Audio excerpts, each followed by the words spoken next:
Hi అండి. నమస్తే. నేను మీ Manasa. Welcome back to M and M's crazy kitchen.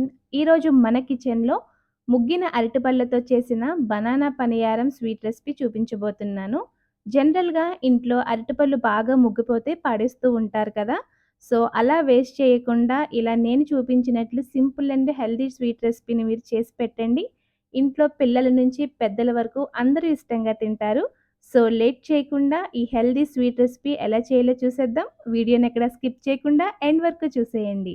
Banana paniyaram prepare చేయడానికి ఫస్ట్ కొద్దిగా కుంకుమ పువ్వుని తీసుకొని కచ్చా పచ్చాగా దంచుకోండి. ఇలా పొడి చేసిన కుంకుమ పువ్వు వేస్తే రెసిపీ మంచి కలర్ వస్తుంది. ఇప్పుడు ఈ పొడిని 4 టేబుల్ స్పూన్ల పాలల్లో వేసి కలుపుకోవాలి. పాలు వేడిగా ఉన్నా పర్వాలేదు, చల్లగా ఉన్నా పర్వాలేదు. ఎందులో అయినా సరే రంగు బాగా ఊరుతుందని ఇలా చేశాననమాట. అలాగే ఒక మిక్సీ జార్‌లోకి సగం కొబ్బరి చెక్కని ఇలా చిన్న పీసెస్‌లా కట్ చేసేసుకొని, జస్ట్ పల్స్ మీద బ్లెండ్ చేసుకుంటూ ఈ విధంగా కొబ్బరి తురుమునైతే ప్రిపేర్ చేసి పక్కన పెట్టండి. ఫ్రెష్ కోకోనట్ అవైలబుల్‌గా లేకపోతే మీరు డెసికేటెడ్ కోకోనట్ పౌడర్‌నైనా వాడుకోవచ్చు. ఇప్పుడు బాగా ముగ్గిన 4 చిన్న అరటిపళ్ళని తీసుకోండి. ఒకవేళ పెద్దవైతే మాత్రం 2 తీసుకుంటే సరిపోతుంది. ఇప్పుడు ఈ అరటిపళ్ళని ప్లేట్‌లో వేసుకోండి. అలాగే వీటిపైన ఏదైనా డ్యామేజ్డ్ పార్ట్స్ ఉంటే వాటిని కట్ చేసి తీసుకోండి. ఇలా 4 అరటిపళ్ళని ఒక ప్లేట్‌లో వేసుకున్న తర్వాత ఫోర్క్‌తో ఈ విధంగా వీడియోలో చూపిస్తున్నట్లు మెత్తగా మ్యాష్ చేసి పెట్టుకోండి. లేకపోతే మీరు చేత్తో అయినా సరే మెత్తగా చేసుకొని పెట్టుకోవచ్చు. సో, ఇలా మొత్తం ప్రిపేర్ చేసి ఈ పల్ప్‌ని పక్కన పెట్టి స్టవ్ మీద నాన్ స్టిక్ ప్యాన్ పెట్టి ఒక టేబుల్ స్పూన్ నెయ్యి వేసి కరిగించండి. ఇప్పుడు ప్రిపేర్ చేసి పెట్టుకున్న బనానా పల్ప్‌ని వేసుకొని మంటని లో ఫ్లేమ్‌లోనే ఉంచి 5 నిమిషాల పాటు బాగా నేతిలో వేపాలి.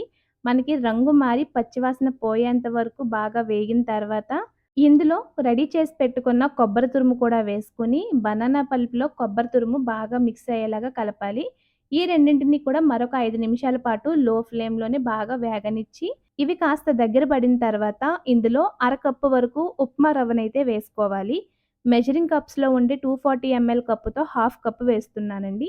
ఇప్పుడు ఈ రవ్వ కూడా ఈ మిక్స్చర్‌లో బాగా కలిసేట్టు ఎలాంటి ఉండలు ఫార్మ్ అవ్వకుండా వీడియోలో చూపిస్తున్నట్లు గరిటెతో ఈ విధంగా ప్రెస్ చేస్తూ కలుపుకుంటే చక్కగా కలుస్తుంది. సో, ఉండలు ఫార్మ్ అవ్వకుండా కలిపాక కాచి చల్లార్చిన పాలని ఒక కప్పు వరకు వేసుకోండి. అంటే అరకప్పు రవ్వకి ఒక కప్పు వరకు పాలు యాడ్ చేసుకొని, ఈ స్పాచులాతోనే మళ్ళీ ప్రెస్ చేసుకుంటూ రవ్వ ఎక్కడ ఉండల్లా ఫార్మ్ అవ్వకుండా మంటని లో ఫ్లేమ్‌లోనే ఉంచి దగ్గర పడేంత వరకు ఈ విధంగా కలిపేసి, ఇప్పుడు ఇందులో మనం నానబెట్టుకున్న కుంకుమ పువ్వు పాలను కూడా వేసి కలుపుకోవాలి. చూసారు కదండీ! ఇలా దంచి వేయటం వల్ల కుంకుమ పువ్వు ఎంత మంచి కలరొచ్చిందో. మీరు కావాలి అనుకుంటే ఆ ప్లేస్‌లో ఫుడ్ కలర్ అయినా వాడుకోవచ్చండి. కుంకుమ పువ్వు పాలు కూడా బాగా కలిసిపోయిన తర్వాత మంటని లో ఫ్లేమ్‌లోనే ఉంచి కలుపుతూ మిక్స్చర్ కాస్త దగ్గర పడేంత వరకు ఉడికించుకోవాలి. ఇలా దగ్గర పడ్డాక ఇందులో అరకప్పు వరకు పంచదారనైతే వేసి కలపాలి. మీ బనానా స్వీట్‌నెస్‌ని బట్టి, మీరు తినే స్వీట్‌నెస్‌ని బట్టి ఎక్కువ, తక్కువ మీరు చూసుకొని వేసుకోండి. ఈ షుగర్‌ని కూడా హల్వాలో బాగా కలిసేట్టు కలుపుకుంటూ లో ఫ్లేమ్‌లోనే హల్వా మనకి ఏ విధంగా అయితే దగ్గర పడ్డాక సెపరేట్ అయిపోతుందో ప్యాన్ నుంచి, ఈ మిక్స్చర్ కూడా అదే విధంగా ప్యాన్ నుంచి సెపరేట్ అయ్యేంత వరకు కూడా ఉడికించుకోవాలి. ఇలా సెపరేట్ అయిన తర్వాత ఇందులో ఒక అర టీ స్పూన్ వరకు యాలకుల పొడి వేసుకొని, మరొకసారి హల్వాని బాగా కలిపి స్టవ్ ఆఫ్ చేసుకొని, వేరొక ప్లేట్‌లోకి తీసి పూర్తిగా చల్లారనివ్వాలి. చల్లారిన తర్వాత చేతికి కాస్త నెయ్యి అప్లై చేసుకొని కొద్ది కొద్దిగా మిక్స్చర్‌ని తీసుకుంటూ మీకు నచ్చిన షేప్‌లో అయితే మీరు చేసుకోవచ్చు. నేనిక్కడైతే రౌండ్ షేపే చేస్తున్నాను. సో, ఈ విధంగా రౌండ్ షేప్‌లో చేసుకొని మొత్తం అన్నీ పక్కన పెట్టుకున్న తర్వాత, మీ దగ్గర గుంత పొంగనాలు చేసే ప్యాన్ ఉంటే స్టవ్ మీద పెట్టి ప్రతి దాంట్లో కూడా ఒక్కొక్క టీ స్పూన్ అయితే నెయ్యి వేసుకోండి. ఇప్పుడు ప్రిపేర్ చేసి పెట్టుకున్న ఈ స్వీట్‌నైతే ఇందులో వేసుకోవాలి.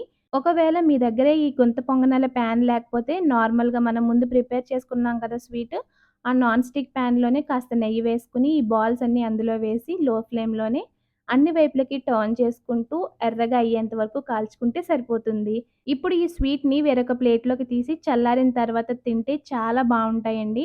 పైకి క్రంచీగా, లోపల సాఫ్ట్‌గా చాలా చాలా టేస్టీగా ఉంటాయి. సో, ప్రతి ఒక్కళ్ళు కూడా ఎంజాయ్ చేస్తారు. మీరు కూడా ఈ రెసిపీని తప్పకుండా ట్రై చేసి, మీకు ఈ రెసిపీ ఎలా వచ్చిందో మాకు కామెంట్స్‌లో షేర్ చేయండి. అలాగే వీడియో నచ్చినట్లయితే ప్లీజ్ లైక్ చేయండి, షేర్ చేయండి, సబ్స్క్రైబ్ చేసుకోండి. పక్కనే ఉన్న బెల్ బటన్‌ని యాక్టివేట్ చేసుకోండి.